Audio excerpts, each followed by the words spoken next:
Welcome to Channel AMEC, your insight to the Australian visa system.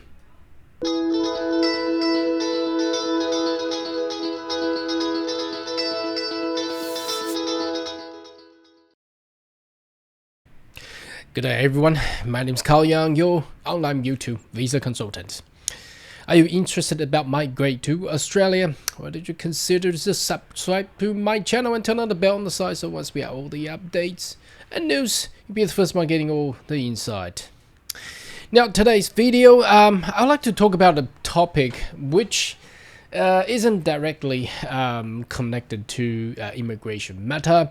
However, it's the indirect influence to the immigration, especially on the global talent visa categories, because there has been a lot of people since about a year or two.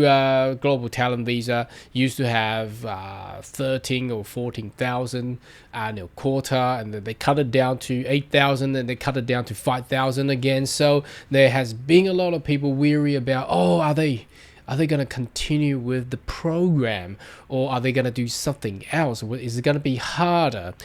So today I would like to talk about this new policy which has just passed through the cabinet and also the Parliament of Australia. It's called the National Reconstruction Fund. Now you may want to do a little bit of research on such a fund which has just passed through. Now what does National Reconstruction Fund in a nutshell? It's basically the government of Australia has noticed, obviously it's coming out from pandemic, the COVID-19 pandemic. Australia has realized that during the pandemic, they are basically powerless. By means, they obviously the border was closed, but the manufacturing power is so much reliance on internationally rather than domestic produced goods. And that creates a big issue, which is upon the Constitution, what they call national interest. So it's a national. Once you get into a national interest topic in a constitutional right of the government, they could actually do anything. So currently, the government of Australia is looking raise this reconstruction, the national reconstruction, as a national interest in order to boost up the economy and to ensure that the future of Australia it's domestically locally produced and operative, and that is the key here. Anyway, I would like to bring you to the actual announcement of the Prime Minister himself, and also we're looking into the Minister of Industry and Science. So then you will see how this will really indirectly connected and has a positive effect to all the GDI global talent interest or applicants in the coming future. All right, let's go into this one. Obviously you see there, that's the Prime Minister Anthony Albanese's website of his own party, Labour, because they were in the face of arguing against the Liberal Party and what the National Reconstruction Fund is all about. And the government is going to set up an additional corporation. It's independent from the government itself to actually assess all these, how these funds is going to be used in the different tech and energy sector and so on and so forth. So let's have a read, and we go and happy to anyone to Google this, and if you wanted to donate, well, that's fine, because it's a party's website. So let's have a look. It says the National Reconstruction Fund is the first step of Labour's plan to rebuild the Australian industrial base. So this is all about industrial. Now, looking back 10 years ago, 20 years ago, Australia has obviously the industrial powerhouse, or had been in the past 20 years, has more relocated to China. So Australia no longer manufacture or make almost nothing industrially. They even cut down and closed down all the car making plants. That's the Holden, Toyotas. I think there's one more thing else, but anyway, so they don't manufacture anything. So they are looking to rebuild, to get all these powerhouse back in Australia. So National Reconstruction Fund provides a crucial financing vehicle to especially drive investment and project rebuild prosperity across country, broadening our industrial base and boost regional economy development. So obviously we had talking about immigration, regional is a key here as well, because traditionally most of migrants will go to Sydney, Melbourne, Brisbane, Perth, Adelaide, all the big cities. Now you cannot, a lot of politicians they try to blame the migrants not going to regional, but the problem is the infrastructure and the needs in regional is bad. You cannot blame them because they go there, there's nothing to do there, right? So you really need to get some regional economic development. So perhaps what about high-speed rail? Australia's been talking about high-speed rail for 20 years, but never been done. So something like that, it should really be constructed to boost, because once that's done, regional boost will definitely be there. 15 billion fund will provide loan guarantee and equity to support projects to create secure, well-paid jobs, drive regional development, investment in our national sovereignty capability. And that's exactly what I'm talking about. National sovereign capability is where the government of Australia has identified themselves during the pandemic that they no longer make anything. They rely so much of any goods coming overseas, and that create a problem. So that's obviously raised as a national interest issue under the Constitution. Broadening and diversifying Australian economy. Australia has suffered nearly a decade of policy drift since the Liberal goaded in the car industry to leave. That's exactly what I said. The car making industry is gone. We ranked dead last in OECD when it became manufacturing self-efficiency. Well, if you've been living in Australia, you know they manufactured almost nothing. Okay, we need to revive our ability through National Reconstruction Fund. There will be money thrown in to help all these industry. Investment will play a strength supporting emerging industry, transitioning existing industry to a net zero emission. Now this is another key, is I want to mention here that Australia is moving into as what they call a global hydrogen giant, which is the next largest chunk of the net zero emission energy, where Australia will play a very, very important part, and we will see in that space how hydrogen can be utilized in steel, alumina, and a lot of other things, methane and things like that. So we'll see how that will play a part, make it easier commercializing innovative and technology.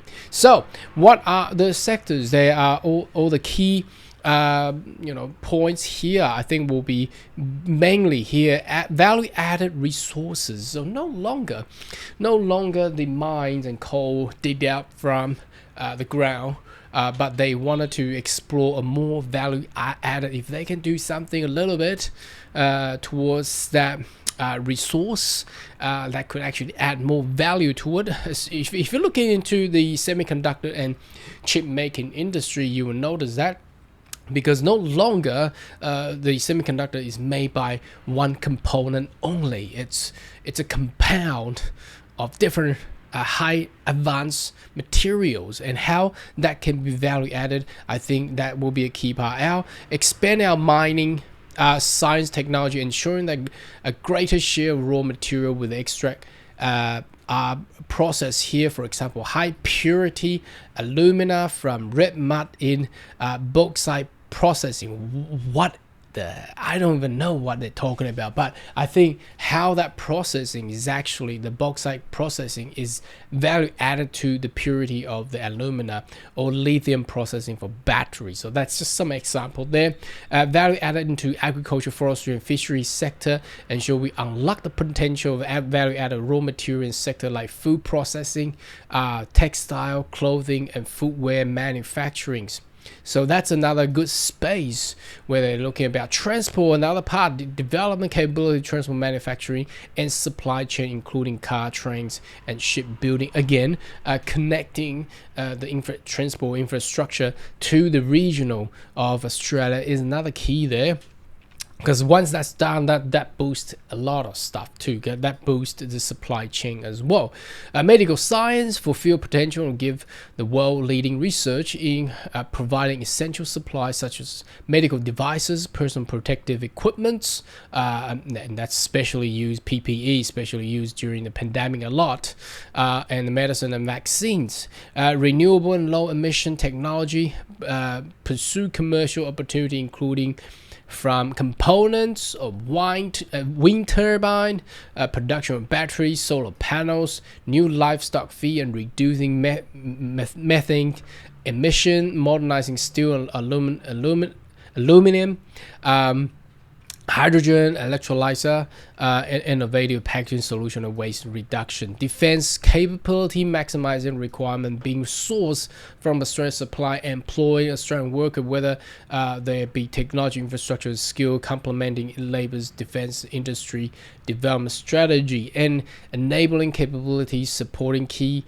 enabling capability across engineers, data science, software development, including fintech, edtech, AI, and robotics. Continue on, as it says that the 15 billion will be the first step. So I think there's going to be a lot more other type of policy or regulation will come out afterwards. So Powering Australia, the government will allocate 3 billion to the National Reconstruction Fund, invest green metal.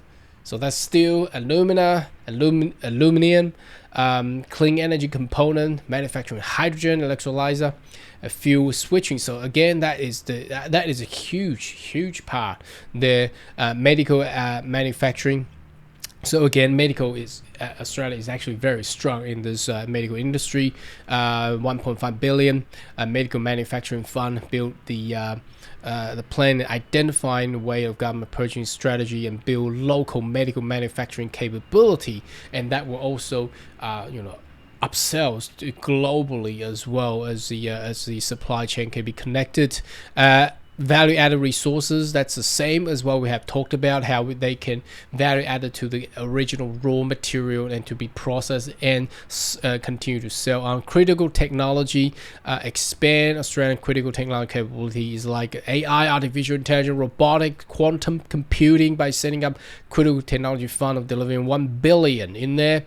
Advanced manufacturing, so that's another part. That's a part that Australia is really weak on, but I think they are putting a lot of efforts to get this up. Commitment to create secure, well-paid job and build future made in Australia. And that will be going into innovative in transport, defense, resource, agriculture, food processing, and low energy emission and renewables. And this is all connected. The agriculture fishery, there's 500 million, a little bit less because the agriculture industry has already been quite successful in the past. But anyway, I think you can't really see that part down there. Oh, here we go. I just scroll that up there. Now, going into this one, this will be the Minister of Industry and Science basically rephrased the same thing. The 15 billion National Reconstruction passed the Senate, and that was last week. So very exciting as the government of Australia is looking through to all of this. This will be coming up for the upcoming financial year as well, and play a very important key. This is basically just rephrase what the previous web page that the Anthony Albanese had actually announced previously. So I'm not gonna repeat them again, but if you're interested about the detail, you may as well just have a Google and find it there here. Now, what I wanted to say here is that going through this, although it's not a policy directly on immigration itself, but it does have that indirect positive impact, because you got to think about this, growing and developing those innovative and high-tech stuff through National Reconstruction Fund. Now you got to think about one thing: where will these skilled talents come from? Will they be taught and grew up from Australia University? Now look, it will actually be very hard, because if you want to train somebody to fit into those high-tech field, whichever going to be ag tech, fintech, advanced manufacturing, that couldn't really be someone from just graduate from university or master degree with. It will be pioneered by a lot of well-trained, with experiences, skilled talents. Correct? You would agree with me on that one. Just if we look at AUKUS, where the government of Australia had purchased the nuclear power submarines. Now, who is going to drive this with submarines? There's going to be a lot of nuclear engineer. Of course, the new University of New South Wales is training those nuclear engineers now. But if the submarine's there, or whatever the ship is there, or going into some semiconductor field, where will these talents come from?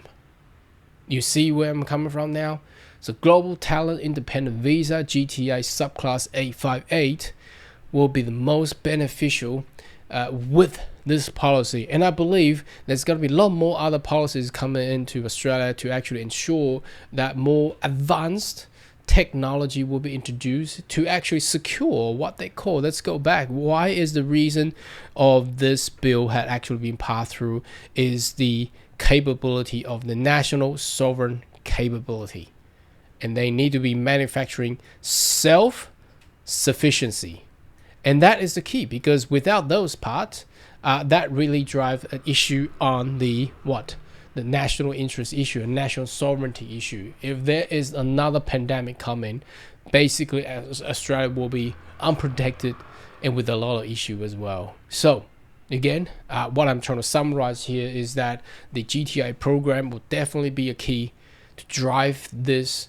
policy and to drive the future of Australia. Anyway, should you have more question, query, more than welcome to leave comment right down below, and I see you next video. Goodbye.